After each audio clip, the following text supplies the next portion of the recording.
नमस्कार दोस्तों, amazing story में आप लोगों का स्वागत है। आज मैं आप लोगों के लिए एक बच्चे के जिद जिद के ऊपर जो एक होता है ना, बच्चे आजकल जिद करने लगे हैं, उनके ऊपर एक कहानी लेकर आई हूँ। आजकल बच्चों को बहुत शौक लगा हुआ है, ये चाहिए वो चाहिए, तो उसके ऊपर कहानी लेकर मैं आई हूँ। विजय स्कूल से वापस आया। वह लिफ्ट में घुसा, तभी उसी के फ्लोर पर रहने वाला रमेश मिल गया। वह विजय के स्कूल में ही मिल गया वह विजय के स्कूल में ही साथ में पढ़ता था। विजय ने पूछा, क्या हुआ, आज स्कूल नहीं गया? ये सुनकर रमेश बोला, मेरे पापा आज मुझे घुमाने ले गए थे, और जानता है उन्होंने मुझे क्या दिलाया? यह कहकर उसने जेब से आईफोन निकाल कर दिखाया। विजय देखकर हैरान रह गया। अभी से आईफोन? मेरे पापा तो मुझे सिंपल सा फोन भी नहीं देते।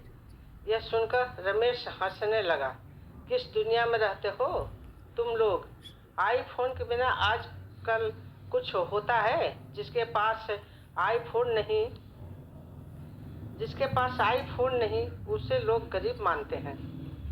कुछ ही देर में दोनों का फ्लोर आ गया। विजय अपने घर पहुंच गया। वो आज बहुत परेशान था, सीधा अपने कमरे में चला गया। विजय सुरेश जी और रेनी जी का इकलौता बेटा था। सुरेश जी एक कंपनी में नौकरी करते थे। उनकी सैलरी से फ्लैट और गाड़ी की ईएमआई निकल जाती तो बहुत कुछ बचता नहीं था। बस किसी तरह गुजारा हो रहा था। एक अपार्टमेंट में शिफ्ट होते ही उनके खर्चे डबल हो गए थे। स्टेटस के चक्कर में गाड़ी भी लेनी पड़ गई। रेनू जी विजय के कमरे में गई। क्या बात है बेटा, तबीयत ठीक नहीं है क्या? चल खाना खा ले, विजय ने लेटे लेटे जवाब दिया। मुझे भूख नहीं है। रेनू जी समझ गई कि किसी बात पर गुस्सा है। वो बोली, मुझे बता, बात क्या है? क्या स्कूल में किसी से कुछ कह दिया है? विजय उठकर बैठ गया। मम्मी, पता है मेरे सारे दोस्तों के पास आईफोन है, बस एक रमेश के पास नहीं था। आज उसके पापा ने भी उसे आईफोन दिला दिया। अगर गरीब बनकर रहना था तो यहाँ आने की क्या जरूरत थी?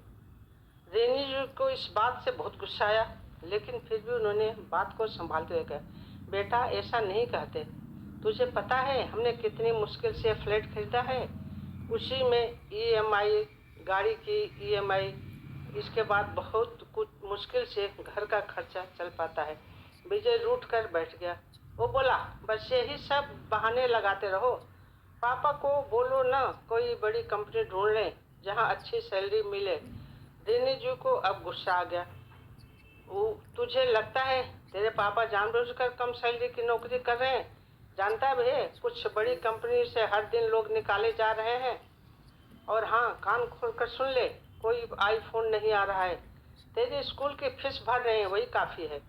अपनी पढ़ाई कर, इन सब चक्करों में मत पड़। मम्मी को गुस्से में देखकर एक बार विजय को लगा कि अगर ज़्यादा बोला तो मम्मी मारना भी शुरू कर देगी।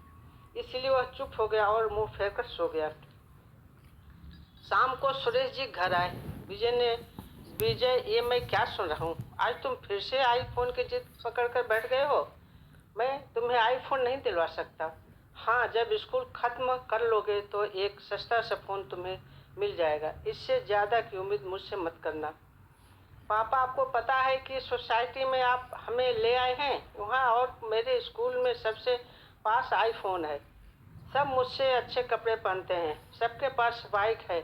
हमें यहाँ आना ही नहीं चाहिए था। सुरेश जी ने विजय को अच्छे से डांट कर समझा दिया। तब से विजय उनसे कम ही बात करता था।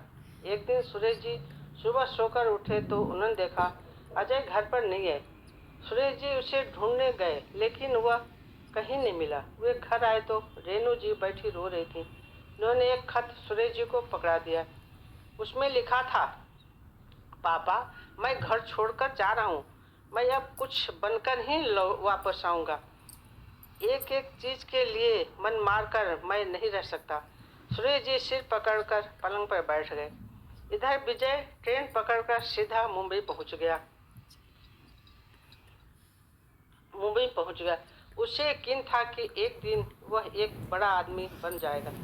स्टेशन से बाहर आते ही चारों तरफ भीड़ दिखाई दे रही थी। विजय एक होटल के सामने से गुजरा। उसे भूख लग रही थी। वह उस होटल में गया। वहाँ एक वेटर आया।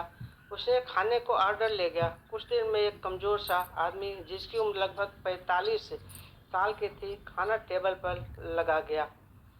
विजय खाना खाकर होटल के मालिक को पैसे देने गया तो उसने कहा, ये जो सामने आदमी है बहुत कमज़ोर है, इसे हटाकर किसी ढंग के मजबूत आदमी को काम पर रखो। ये क्या काम कर पाता होगा? बेटा, ये आदमी बहुत अमीर बाप की औलाद है, लेकिन आज से 20 साल पहले यह किसी बात पर अपने घरवालों से नाराज होकर यहाँ आ गया और ढूंढने के बाद भी जब इसे कोई ढंग का काम नहीं मिला तो पेट पालने के लिए हमारे यहाँ काम करने लगा। कुछ साल बाद ये वापस अपने घर गया, लेकिन तब तक इसके माता पिता इसे याद करते करते मर गए थे। सारी संपत्ति पर इसके रिश्तेदारों ने कब्जा कर लिया था। फिर वापस यहीं आ गया। तब से चुपचाप काम करता रहता है। शायद ये अपनी गलती का प्रायश्चित कर रहा है।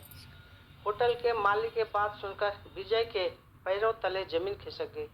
उसने अपने पापा को फोन किया, पापा, मुझसे बहुत बड़ी गलती हो गई, मैं आपसे कभी कुछ नहीं मांगूंगा, मैं कल वापस आ जाऊंगा।